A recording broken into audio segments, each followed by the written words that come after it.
Okay, so I thought I'd take today here and do a quick little video on using a profiler. Setting it up, installing it, configuring it, and basically how it works overall. So I recently did a radio show podcast thing and got into some of the stuff, and a lot of people have responded with questions and whatnot, so I thought I'd try to give us a try. So we've got a profiler. Some people are very familiar with it. It's a device that monitors wheel speed and tries to add or subtract power based on that with parameters the user gives it. So that being said, let's get started here. So what you would do is you would go to the website. First of all, go to support. It's moretraction.com. Go to support. And under support, you'll find where you can download the software. You'd click on that, click through the different menus, and get the software installed. Once you get it installed, it's going to pop up and look like this. So we have our interface here to set up our wheel speed, our timing curves, and all that. The first thing you want to do is start your own file. So up here is what we call the breadcrumb trail. So this is where this file is located currently under my D drive documents, Davis Technologies profiler. Sample file is default. Okay, we don't want to use it in sample files, and we don't want it being default. So we go here and we save as, and you're going to create a folder. We have a location that we prefer you to put all the stuff under Davis Technologies profiler, My Car. So under My Car, we're going to create a new folder. We'll call it 2020. Similar to how RacePack organizes files. Under 2020, we're going to create a track. Let's call it Shop. Okay, the new track in the Northeast. Okay, under that, so now we're under My Car 2020 Shop. We'll do test 1. Okay, so up here in the breadcrumb trail, you can see now it's under 2020 Shop. We have test1.pro. The profiler files are the file extension PRO. All right, now we have this blue label right here. That's called the chart title for this chart or this setup. I use them to keep track of each run, especially with me at the track, helping different teams at different times. Sometimes I'm on the same run schedule. Some are qualifying, some are eliminations. So you click on that, and you can edit this to something custom. We're going to call it Shop Test 1. That'd be, we're going out for Test Pass 1. Okay, so we have that. Now, in this file contains our settings for how to hook this up and or how it's connected to the car. You know, a trans brake trigger can be a positive or negative signal. The arming switch can be a positive or negative. How many pulses per rev on your drive shaft curve, that sort of thing. So we probably first want to go and set some of that stuff up. The wiring of the profiler is fairly straightforward. Try to pull up a basic design here. Let me get this up on the proper monitor. I got multiple monitors going. So we have the profiler. We have this one. There's actually 2 plugs on profiler. This large plug. We've got color coded for the wire colors, and we've got the pin numbers designated, and then a quick little illustration of how to hook up. You know, simple stuff. Ignition switch and ground. Depending on the connection, maybe it's a straight crank trigger distributor hookup straight into the profiler. We have our arming switch on a tan wire or trans brake. These can be positive or negative. Currently, they are negative. I'm sorry, in this example, they're positive. So you got your drive shaft ring and sensor going in. So pretty basic setup. Other examples, like say we do a grid. See if that'll come up. So now we have the grid in there. So now your crank trigger goes to your grid. The grid goes to our grid adapter supplied by Davis Technologies. The little adapter harness comes with spacers and screws and everything to let you just tap right in. Gives us our power and our ground. Ignition out of the grid, into the profiler, through the profiler, out of the profiler, back into the grid to fire the box. Actually, the white's input, yellow's the output. That fires the ignition. Pretty standard setups. We can do the new MSD Pro 600. Same kind of setup. We've got an adapter harness, profiler right to the Pro 600. That gives you a coil-on plug. we're going to be adding individual cylinder timing functionality. So that should be out very soon. And we can also do many of the popular EFI systems, which here, you can have a grid in there still, and you got an EFI, but we can do, several different configurations.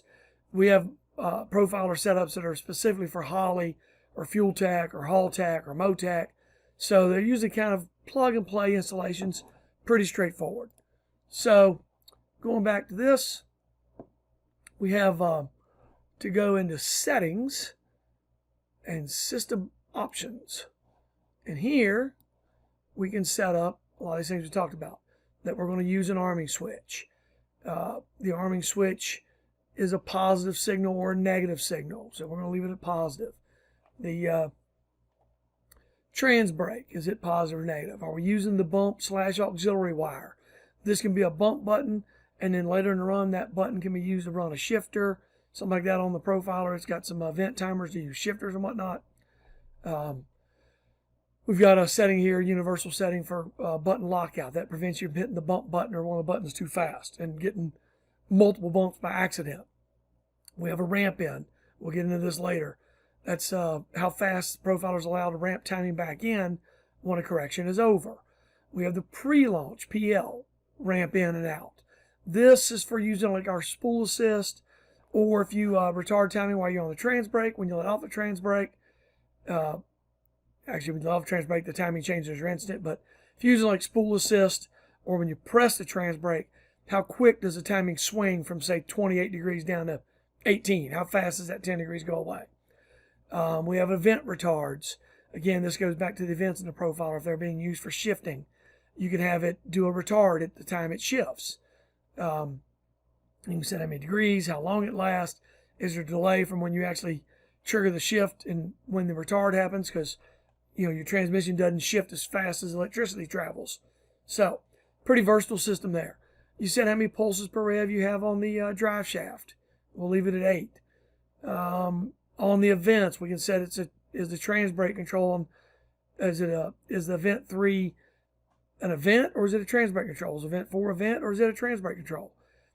Event 3 controls the positive side. Event 4 controls the negative side of the trans brake. Are we repeating the drive shaft signal out to like a race pack or a EFI system? What mode is the tack output in? Legacy cut, for example, can be used with the Fuel Tech FT Spark. Engine RPM, or is that channel, if you don't need it for these things, can I use it for an event to run a shifter or a lockout, a lockup, or a converter bleed or something? If you are outputting the drive shaft, what format you're putting out? We have a launch output wire. When you hit the trans brake, this wire goes active. Does it go normally positive or negative? So you got to configure some things here to match the way your car is set up and wired. So we get that done, and we want to save and save often. Here in the top corner, you got a quick save. Boom, it's done. Or you can go here and save. The quick save is what I like. You see here on this top toolbar, we've got stuff to set rev limiters. The ProAx, which is a delay box, can be built into Profiler. The bump box can be built in. Our self-learning traction control algorithms can be added. The Profiler itself, are you running the timing curve? Are you using it to make corrections or not? The ignition, is it crank trigger input or points trigger input? Are we going to allow it to do the smart drop, cylinder dropping? Again, we'll talk about that later. Spool assist.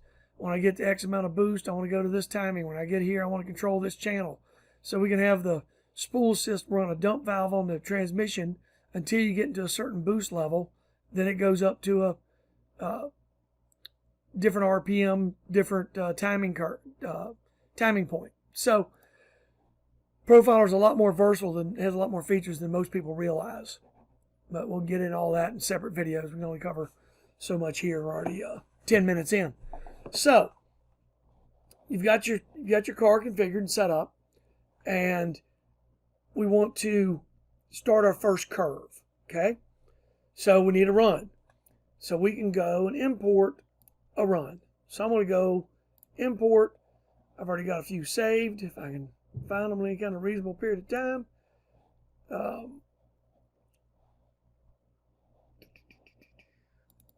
we go. We'll bring in this run. Okay. I call it shifts. It's a pro stock. We're going to bring that in as run data. It happens to be a CSV file. Same thing you could bring out of your race pack or out of a grid, ARC module, something like that. So we bring that in, and there it is. There's a recorded curve from the racetrack. We want to build a profile out of that. So we simply go up to Profile, Create Profile. Do you want to copy the existing profile, which is our default? If you want one, you can hit copy. If you don't, just hit OK. So now we have our Create window here. The little dots we call grips. So this is going to put a grip on every 20th data point. This was recorded at 100 samples a second. So it's 100 dots a second. It's going to put one every 20th dot. So just 5 dots a second. So that'll be kind of coarse. But there they are. And it's doing that with an averaging level of 3. And you can run that up or down. And it's doing it right down the middle of that set of runs. So in this case, we've only got one run on the screen. I'll get into that in a minute. So I want more dots. I want more resolution. I bring this down. And you see it's following it closer and closer. Okay, we're at 3 dots, 2 dots. There's a dot every data point. And if you click here, and I use a scroll wheel mouse, I can zoom in and out, right? And you see it still doesn't follow it exactly. That's the averaging having that effect on it. Start turning the averaging off. Now it follows it exactly, okay? I like to run averaging 3. And we update and zoom max. Now a little bit of, close this, a little bit of points on navigation. We have our mouse, we have our crosshairs. See this purple dotted line box here? This tells me the focus is on the top screen. So these buttons up here, these tools, affect the top screen. Okay? If I click down here, the purple dots move to the bottom. Now I'm affecting the bottom screen. I can make the grips different sizes and things like that. So click on top, and we're back to our profile. So we've got our run that we had exported, and we've created a profile. So now we want to fix some of this profile. This isn't what we want the car to do. Each one of these gear shifts, we need to kind of start smoothing out. Okay, so we can do a right click and drag a zoom box, or we can use a scroll wheel mouse, or we can use the zoom in commands and zoom in where we want. If I left click the dead space, I can drag this around with a left click and hold. Left click, hold. Okay, zoom max. I want to work on this area. Again, I've got a scroll wheel mouse, which is very handy. I'm just going to scroll in. So now, some tool tips. If I hover over a dot, a grip, and I get the little hand, and you'll see that grip highlight red, I can control left click, pick that one dot. I can come over here and I can do a shift left click, pick them all. So now I'm going to go up here and smooth that out. Okay? Or I can grab it and move a dot.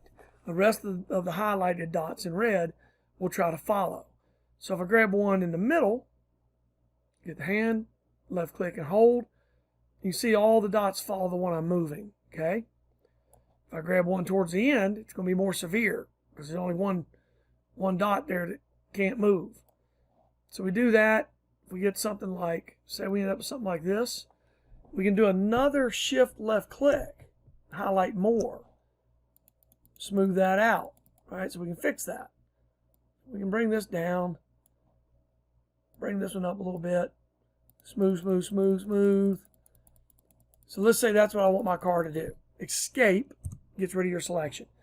If I want to tweak an individual dot, I can tweak individual dots. So I can grab a dot, I can drag them down. Obviously that's going to be a little tedious, right? I can do that. Now I've got those down there, that's going to influence the smoothing algorithm. So again, control left click, shift left click, smooth, smooth, smooth. So using those techniques, escape, save and save often, zoom max, I can create the run I want to make. Now when the drive shaft actually on the track spikes up here, we can have it make corrections. Okay? Now let me give you another example of how we can take multiple runs and blend them all together to one profile. So we'll turn, let's see, we'll go over here first and import. So now we're going to import. We're going to go to a whole series here of top fuel runs. Here's 4 of them. Okay, this is 4 different runs. These were exported out of RacePack as a TXT file. Now, there's already some videos on the website under support or under the profiler page or profiler support videos that one of our customers and friend, Mike Lucas, has done. He covers this process in depth about how to export it from the RacePack. So now this is going to bring in all these runs as run data. There's one. There's another. There's another. There's another. So we have these runs down here. So I'm going to turn off this shifts run. I'm going to turn off this profile. So we have all these runs. We have 4 of them. Well, we can turn the profile back on. Create profile tool. Do I want to copy my existing profile? No. So hit OK. And it's going to average all these together to make one generic run. So hit update. So now it's averaged all that together right down the middle. Okay? So if I zoom in here, I can see it's right down the middle. We have these 2 are kind of low. This one's high. This one's real high. It's going right down the middle. I can go upper middle. I can take the very tops of every run. So it's the orange run, then it's the green run, then it's back to the orange run. You know, you can do it like that. I can take the lower parts or the very bottoms. Okay? I'm going to zoom out and take a look at all this. I'm going to go ahead and get rid of this orange run. This looks like a bad run. It probably didn't make it. If I can find it. There it is. So we go right down the middle again. There they are. So there's a pretty good average. Now here, this red run's really pulling me down. Let's turn it off too. So there we got a nice average of our runs. We close. We can real quickly take this and go Control click, left click. Come out here, do a Shift left click, grab the whole thing, smooth the whole thing out. Okay? And get a kind of an ideal target run for the first pass down the track. So there's an example how that can work. Escape gets rid of it. We can zoom in. Again, if I want to, my grips, I can change the size. My purple box is up here, so my focus is on the top. I can drop this down. I can pick what size little dots I want to get them out of my way. I can make them huge so they're easy to get a hold of. Pick something in the middle. I can turn them off by clicking the grips tag. I still have my yellow target line, but I can see the grips come and go. Okay? So, from there we zoom out, and there's our target wheel speed, but let's say we're not real happy with this down here. You know, all these runs, the tire was kind of hunting. So what I'm going to do is zoom into that area. I'm going to grab it from, say, right here, Control click, Shift click. I want to bring this whole thing up. I want to try to attain more wheel speed through that whole section. I'm going to zoom out a little bit. I'm going to come out here. Boom. Smooth that out. So there's my target speed I want to hit this run. Okay? So, that's how you can take multiple runs and combine them into one. Now what I'm going to do now is throw all that away. Go back to my shifts run. Right click it. Here's a shortcut. Make profile from this data. Do you want to copy the one you got? Nope. Make a new one. Okay. So we can pick any one run and just immediately create a profile from it. You don't have the tools for the averaging and the grip intervals and whatnot, but I think it uses the last known setup. So we do that. I want to fix these areas. Control click, Shift click. I'm going to grab this one here and move it. Oops, I missed. Move it down. So that's where you might want to make your grips a little larger, make them easier to get a hold of. I'm going to smooth that out. Okay. So to shorten this process, I'm going to cheat. Create profile. Okay. I'm going to run my grip intervals up. And you see it loses all the detail of those gear changes. Close that. Save and save often. So, what we've got is a plot of what we would like the drive shaft to do. Okay? We've got that plot. And we now have to pick out how we plan on doing that as a tuner. So down here we have a timing curve. Now this is done in real-time timing. So we're going to put a curve in here that we think will get us down the racetrack. So we can drag dots. Okay, now in this case, do the zoom levels and whatnot. My timing started out here at 5 degrees. Okay, I'm going to shortcut it and go right-click base timing, show data. I can come in here and type in my numbers. I'm going to start them all out at 28. Type in 28, down arrow, 28, down arrow. Okay, so there's our timing curve. We've lost it down here, so we zoom max. Here we have all of our dots at 28 degrees. Okay, so let's say this first dot, I want to drag it down. I'm going to pull it down to, let's pull it down a bunch. We're going to pull it down to 20 degrees here off the hit. We're going to ramp these in. So now that I've got dots at the scale I'm working in, zoom max. So real simple timing curve. Okay. So this is how we want the drive shaft to go. Here's how we think we're going to get there. Well, what if we're wrong? Well, that's where a profiler comes in. So now we can turn on our ranges. Now the ranges are our tolerance level. Click the top screen. Our tolerance level of what we want to do if the wheel speed goes above or below our target. Each range above the dots can retard timing. Each range below can actually add timing within our parameters. So each range can also be changed here in the range settings, how wide it is. So that's kind of like the gain. We're going to set a retard number for this green band. That green band is broken into 255 increments. So if we tell it to pull 1 degree out in the green, as soon as it goes above the target, it will start pulling out up to 1 degree in 255th degree increments until it gets to the top of the green, 50 RPM away. So by the time we're 50 RPM over our target, it will be retarding 1 degree or whatever we tell it in that area. Get into that next. So we have green, yellow, red. Again, each one of them can be as wide or as narrow as you want. Okay. So that's our tolerance for what we want to do if our run doesn't go to plan. Oh, sorry, wrong button. Zoom max. Okay. We'll make our dots a little smaller. So now, notice this blue background. This is called a zone. So we go to our zone settings. This is where we're going to set how much timing we want to retard or advance in each range and how many cylinders we want to drop, if any, or what level of smart drop we want to run. It's also where we set the self-learning traction control and the width of the zone, which is the next important part. We don't necessarily want to do the same thing from one end to the other. So we're going to add some zones. Each time I click add zone, it'll cut the last zone in half. Okay? So for example, this first zone, I'm going to set very small, like 0.04. Little narrow blue band right here that we're not going to do anything. We're going to leave everything zeroed out. Get the car moving. Frankly, even with 32 pulses per rev, on a radial tower card, it's dead hook. There's not enough information to make good decisions yet on the drive shaft.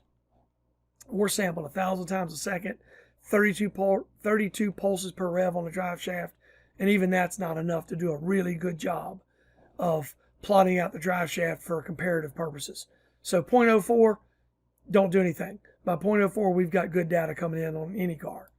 All right? And frankly, if you can't get your car to go 0.04, go ask a friend, phone a friend, or try a new hobby. All right?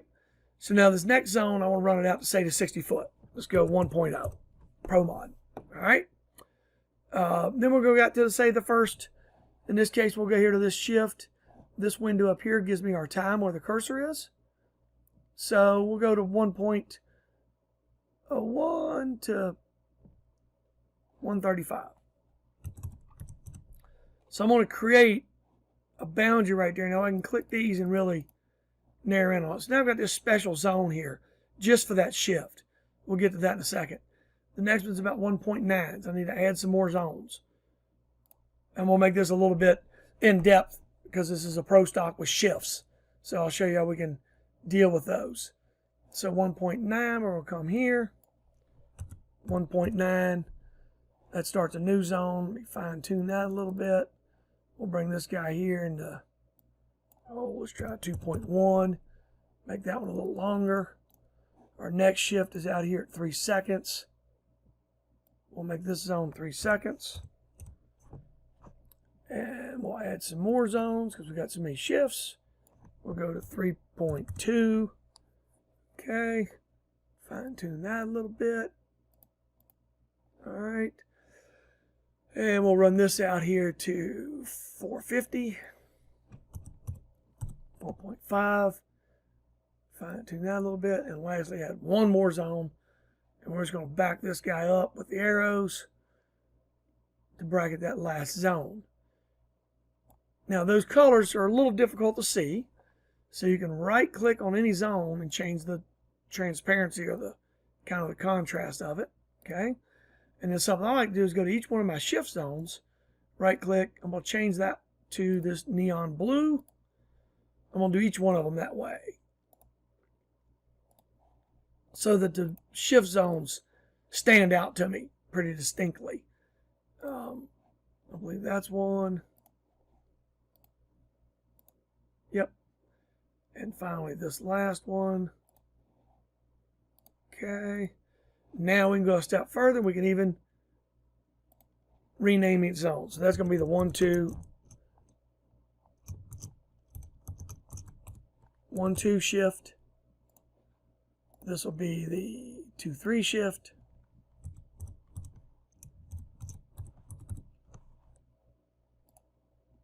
This will be the 3, 4 shift.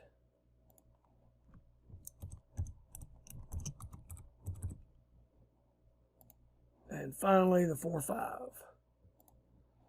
So this can be handy for doing maybe different nitrous kits. I've seen guys do that, where they do a zone for each kit. Since they're pulling timing out already, they can kind of keep it different each one.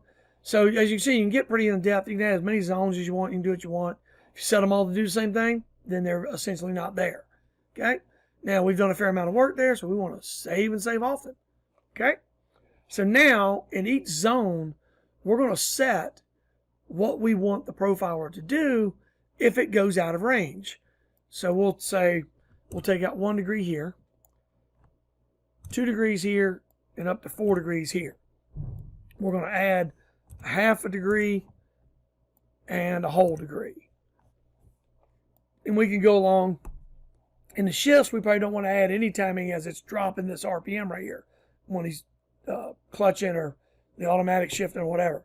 So we're going to leave 0 in the advance, and we'll do the same. We may get more aggressive on the shift. Let's say we do 2, 4, and up to 6. Now these are not cumulative. It's not 2 plus 4, 4 plus 6 plus 6. It's up to 2 at the top of the green. From the top of the green to the top of the yellow, it's another 2 degrees for 4 total. And then from the top of the yellow to the top of the red, it's another 2 degrees for 6 total. Okay? Not 12 total added together. So we do that. We continue that on and get our stuff all set up. So here, if we're slow, we want to add our half again, up to a degree, up to half. Now these, you can use the clickers to put numbers in, or you can type in your own custom numbers. Okay, so we do something like that. Again, no add. We want to get aggressive on the shifts, try to keep them under control. So this one we're going to get real aggressive for no good reason. We'll take it up to 8 degrees on that shift. Okay, so we do that. We come to this zone. Again, no add. Now, even if we did add, once we're out of our retard curve, we can't go above the total timing. So there's no way it can, magically add timing and blow your stuff up. It can only take timing. It can only add timing where it's got room to add it, which is where we've pulled some out. So now you can finagle the setups where you've always got a degree or 2 pulled out for your whole run. Go into your EFI or something and basically hop it up 2 degrees. Go to the profiler, pull 2 out. Well, that's 2 degrees of leeway we've got everywhere if we want. So, you know, we have a lot of versatility of what you can do with all the zones and everything. I don't want to get too long-winded here. So we'll do it like this, save and save often. Okay, so now we've got our target where we want to go, our timing curve of how we think we're going to get there, our tolerance levels so when we're wrong, what we're going to do about it, and then our zones and our retard advanced settings for each zone as to how aggressive we're going to be, what we're going to do, how much we're going to do, all right? Now, one thing I've left out so far is the smart drop. So to cover that real quick, I zoom in here. This red zone, red range here, is, picture it broken up into 4 quadrants, 4 quarters. If we set a smart drop level here in this pink zone out here, which is this one, if we go to smart drop level 4, that's the highest level, it goes up above our target. We're in the green, we're retarding up to 1 degree, then we're retarding up to 2 3/4 degree. As soon as it touches the first part of the red, it will start dropping 1 out of 8 cylinders. Second quarter, 2 out of 8 cylinders. As soon as it hits the third quarter, which is actually 51%, 51 to 75% of this red, it's dropping 3 out of 8 cylinders. If it touches the fourth quarter, it's dropping 4 out of 8.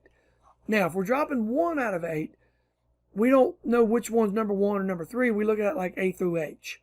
If we drop D, we will fire D 7 more times before we drop it again on smart drop level 1.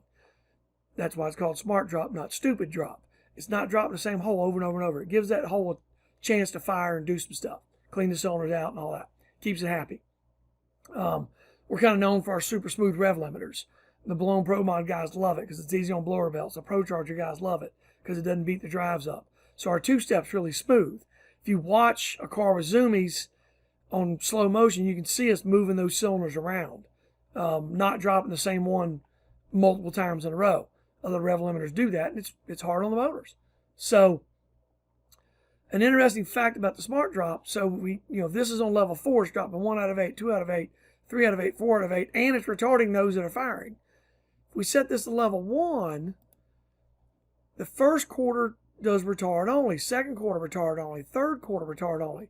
Not until it hits the fourth quarter will it finally drop 1 out of 8 holes, and that's all it will drop is just that 1 out of 8 pattern. Even if you're way up here, it's still just dropping 1 hole. If I set the 2 out of 8, it goes to timing only first quarter, timing only second quarter. Then on the third quarter, it's going to drop 1 hole. If it gets to the fourth quarter, it's going to start dropping the second hole. So now it's dropping 2 out of 8, retarding the rest of them until it gets it back under control. So each zone can have a different setting. That's up to you to set how you want, or if you want. If you don't want to use it, don't use it. Okay, again, we've made a lot of changes. We're going to save and save often. So there's the quick, setup of how to bring in a run, what it's capable of, what we can adjust, what we can do. And I think I'm going to stop here and make a second video of actually uploading this into the profiler, running a run, and downloading and seeing the results. I don't want to make this an hour-long video. I think I'll stop here and move into part 2.